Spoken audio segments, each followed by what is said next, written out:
नमस्कार, news one India देख रहे हैं आप। मैं हूं आपके साथ शुभांगी सिंह मिश्रा। ये बुलेटिन की शुरुआत करते हैं। सबसे पहले बात करेंगे दिल्ली की, जहां Uttar Pradesh BJP core group की बैठक होने जा रही है। बता दें कि दिल्ली में यह बैठक होगी।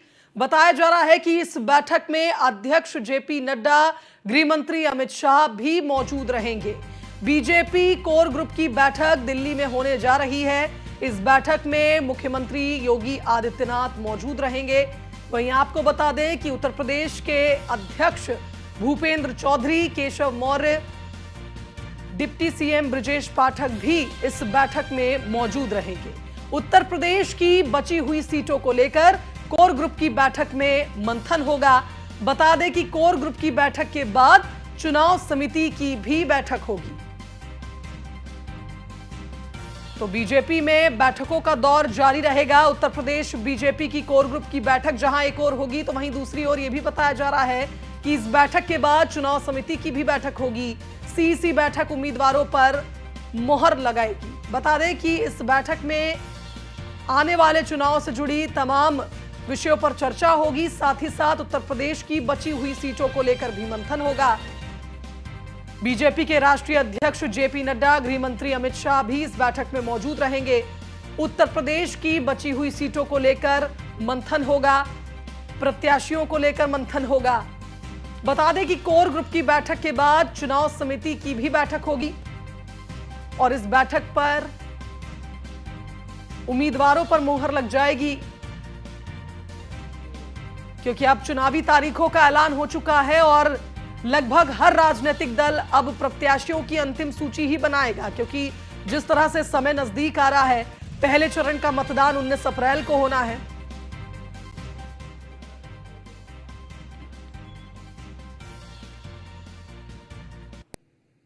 चलिए, इस खबर पर हमारे साथ संवाददाता एसके बाजपेयी लाइव जुड़ गए हैं लखनऊ से। वहीं हमारे संवाददाता पीयूष तिवारी दिल्ली से हमारे साथ लाइव जुड़ गए, उनका रुख कर लेते हैं।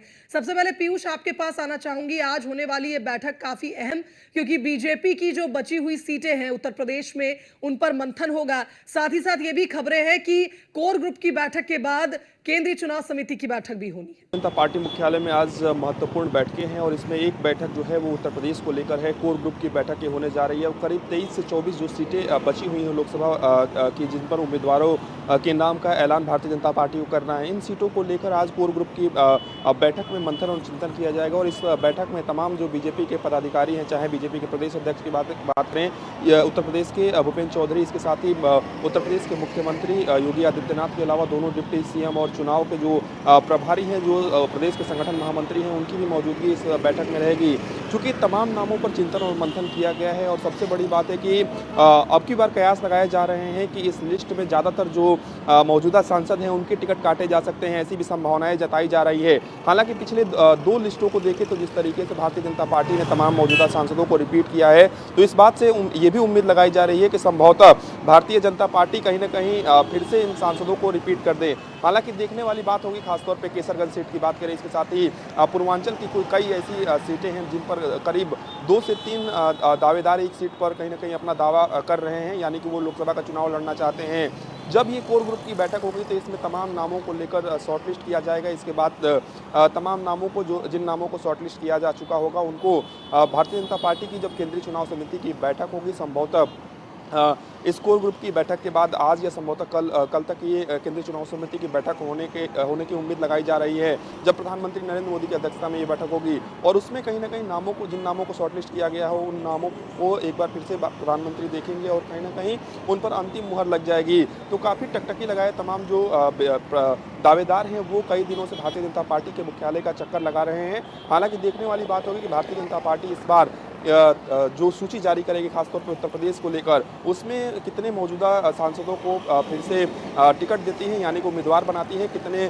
मौजूदा सांसदों का टिकट काटती है। क्योंकि इस बार भारतीय जनता पार्टी ने बाकायदा इंटरनल सर्वे कराया था और इंटरनल सर्वे के आधार पर ही कहीं ना कहीं बीजेपी जो है वो तमाम जो उम्मीदवार हैं उनके नाम की घोषणा करेगी। इसके साथ ही ये भी जानकारी मिल रही है कि कई सीटों पर उम्मीदवार बदले जाएंगे, लेकिन भारतीय जनता पार्टी ये भी देख रही है कि उस उम्मीदवार के विकल्प में कोई जो प्रत्याशी है है वो नहीं है या नहीं है, इसके बारे में भी कहीं ना कहीं देखा जाएगा। उसके बाद फैसला लिया जाएगा। ब्रिजभूषण शरण सिंह को लेकर भी भारतीय जनता पार्टी बड़ा फैसला ले सकती है, ऐसी भी जानकारी मिल रही है।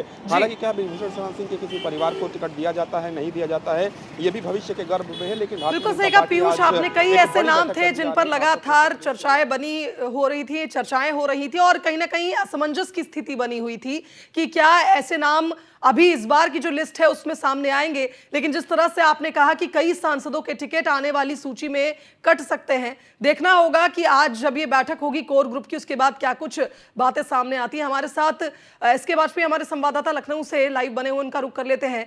एसके, अगर हम बात करें कोर ग्रुप की बैठक की, कोर ग्रुप की बैठक में बची हुई सीटों को लेकर मंथन होगा, कौन से वो नाम है जो आपको लगता है लगभग तय है कि अब जो सूची निकलेगी उसमें वो देखने को मिलेंगे? बिल्कुल निश्चित तौर पर अगर हम देखें तो भारतीय जनता पार्टी ने 51 सीटों पर प्रत्याशी घोषित कर दिए हैं। 29 सीटें बची हुई थी, हालांकि उसमें भी 3 सीटें घोषित हो चुकी हैं, जिसमें से एक घोसी सीट है जो कि ओम प्रकाश राजभर के बेटे अरविंद राजभर को दे दी गई है। वहीं बिजनौर और बागपत जो 2 सीटें हैं वो भारतीय जनता पार्टी ने अपनी सहयोगी राष्ट्रीय लोक दल को दे दी है। तो ऐसे में 26 सीटें उत्तर प्रदेश की ऐसी हैं जिसमें से 8 सीटें पिछली बार मतलब 2019 की बात करें तो भारतीय जनता पार्टी की हारी हुई सीटें हैं। उनको भी अब कहीं ना कहीं कोशिश होगी कि ऐसे प्रत्याशी मैदान में उतारे जाएं जिसको लेकर भारतीय जनता पार्टी 2024 में बेहतर परफॉर्म कर सके, क्योंकि बीजेपी उत्तर प्रदेश में 80 का 80 फॉर्मूला लेकर चल रही है। तो करीब 15 से 20 सीटें ऐसी हैं जो भारतीय जनता पार्टी ने पिछले 2019 के चुनाव में बहुत कम मार्जिन से, मतलब अगर हम उस मार्जिन की बात करें तो करीब 15,000 या 20,000 वोटों के मार्जिन से ही जीती थी। और लोकसभा के चुनाव में 15 से 20,000 का मार्जिन बहुत ज्यादा नहीं माना जाता है। तो ऐसी स्थिति में लगातार उनको लेकर मंथन चल रहा था। हालांकि आज जो केंद्रीय कोर कमेटी की बैठक होने जा रही है उसमें उत्तर प्रदेश के मुख्यमंत्री, दोनों डिप्टी सीएम, बीजेपी प्रदेश अध्यक्ष, संगठन महामंत्री धर्मपाल सिंह, उसके अलावा उत्तर प्रदेश के चुनाव प्रभारी बैजयंत पांडा भी मौजूद रहेंगे। तो कहीं ना कहीं इसके जरिए से बीजेपी उन सीटों को लेकर मंथन करेगी। अगर हम उत्तर प्रदेश की उन सीटों की बात करें जिनको लेकर आज मंथन होगा, क्योंकि भारतीय जनता पार्टी कोशिश करेगी कि चुनाव तारीखों का ऐलान हो चुका है, चीजें लगातार आगे बढ़ रही हैं, तो उस हिसाब से कहीं ना कहीं जो प्रत्याशी हैं वो समय से उतार दिए जाएं ताकि उनको प्रॉपर समय मिले, वो अपने क्षेत्र में प्रचार कर सकें। अगर हम उत्तर प्रदेश की इन महत्वपूर्ण बची हुई सीटों की बात करें तो जिसमें एक मेनका गांधी की सीट है, सुल्तानपुर की, पीलीभीत की वरुण गांधी की सीट है, प्रयागराज की रीता बहुगुणा जोशी की सीट है। अगर हम कानपुर की बात करें तो वहां से सत्यदेव पचौरी की सीट है। अगर हम बरेली की बात करें तो संतोष गंगवार की सीट है। ये वो सीटें हैं। और उसके अलावा स्वामी प्रसाद मौर्य जो लगातार अपने बयानों को लेकर चर्चा में रहे, उनकी बेटी संघमित्रा मौर्य की बदायूं सीट भी शामिल है। तो इस तरीके से ये जो 26 सीटें अभी भारतीय जनता पार्टी के पास बची हुई हैं, जिसको लेकर जो सहयोगी दल है वो भी लगातार भारतीय जनता पार्टी से मांग कर रहे हैं कि उनकी सीटें बढ़ाई जाएं। हालांकि अगर हम अपना दल एस की बात करें तो अभी तक एक सीट उनको अनुप्रिया पटेल के रूप में दी गई है। अगर हम सुहेलदेव भारतीय समाज पार्टी की बात करें तो एक सीट अरविंद राजभर को दी गई है जो कि ओम प्रकाश राजभर के बेटे हैं। अगर हम आरएलडी की बात करें तो 2 सीटें भारतीय जनता पार्टी ने उनको दी है। वहीं अगर हम निषाद पार्टी की बात करें तो डॉक्टर संजय निषाद के बेटे प्रवीण निषाद को भारतीय जनता पार्टी टिकट दे चुकी है। हालांकि यह टिकट भारतीय जनता पार्टी का अपने सिंबल पर है, तो लगातार निषाद भी मांग कर रहे हैं कि उनके सिंबल पर एक टिकट उनको दिया जाए। तो ये बहुत सारी चीजें होंगी जो कि आज इस कोर कमेटी की बैठक में कहीं ना कहीं चर्चा का विषय होंगी और इनके जरिए से चीजें तय करने की कोशिश होगी। सीधे तौर पर भारतीय जनता पार्टी वो प्रत्याशी मैदान में उतारेगी जिससे कि सीटें जीत सकती हो। अगर हम लखनऊ से सटी हुई कानपुर की सीट की बात करें तो उस सीट पर सत्यदेव पचौरी अपना 70 वर्ष करीब पूर्ण कर चुके हैं। तो ऐसी स्थिति में उनके नाम को लेकर भी चर्चा है कि उनके स्थान पर कोई दूसरा प्रत्याशी भारतीय जनता पार्टी ला सकती है। तो ये वो सीटें हैं और जो सीटें भारतीय जनता पार्टी 2014 या 2019 के चुनाव में नहीं जीत सकी, उन सीटों को लेकर भी मंथन होगा। वहां पर ऐसे प्रत्याशी मैदान में उतारने की कोशिश होगी जो बेहतर ढंग से परफॉर्म कर सके, भारतीय जनता पार्टी के 80 के 80 फॉर्मूले को कहीं ना कहीं पूरा करने में मदद कर सके। तो ये बहुत सारी चीजें होंगी जो इस कोर कमेटी की बैठक में होंगी और बहुत ज्यादा उम्मीद है कि जब इस कोर कमेटी के बाद चुनाव समिति की बैठक होगी तो उसमें उन नामों पर भी विचार लगेगा जो पैनल भारतीय जनता पार्टी की प्रदेश यूनिट ने केंद्रीय नेतृत्व को भेजे थे, वो सभी यहां पर सर्वे के बाद भेजे गए हैं। तो अब यह भी देखना होगा कि बीजेपी उनमें से कितने चेहरों को दोबारा से रिपीट करती है और कितनों के स्थान पर नए प्रत्याशी मैदान में लाती है। हम देख ही रहे हैं 50-50 के फॉर्मूले पर अब तक हमने सभी प्रत्याशियों की लिस्टें देखी हैं, तो कुल मिलाकर ये कहा जाए कि माफ कीजिएगा, देखना होगा कि अब जो सूची निकलेगी उसमें कौन से वो नाम है जो रिपीट हो जाते हैं, क्योंकि आपने भी जिक्र किया कि कुछ सीटें ऐसी भी हैं जो 2019 में बीजेपी ने नहीं जीती थी। तो अब देखना होगा कि किस तरह से चिंतन मंथन होता है। केंद्रीय नेतृत्व का भी सहारा लिया जा रहा है, प्रदेश अध्यक्ष के साथ साथ राष्ट्रीय अध्यक्ष जेपी नड्डा भी इसमें बैठेंगे। इस बैठक में गृह मंत्री अमित शाह भी रहेंगे। तो अब स्थिति साफ हो जाएगी उन सीटों पर भी जिन पर लगातार पेंच फंसा है कि क्या किसी नए चेहरे को मौका दिया जाएगा या पुराने पर ही विश्वास जताया जाएगा। बहुत शुक्रिया आप दोनों का इस खबर पर हमारे साथ जुड़ने के लिए, तमाम बातचीत के लिए।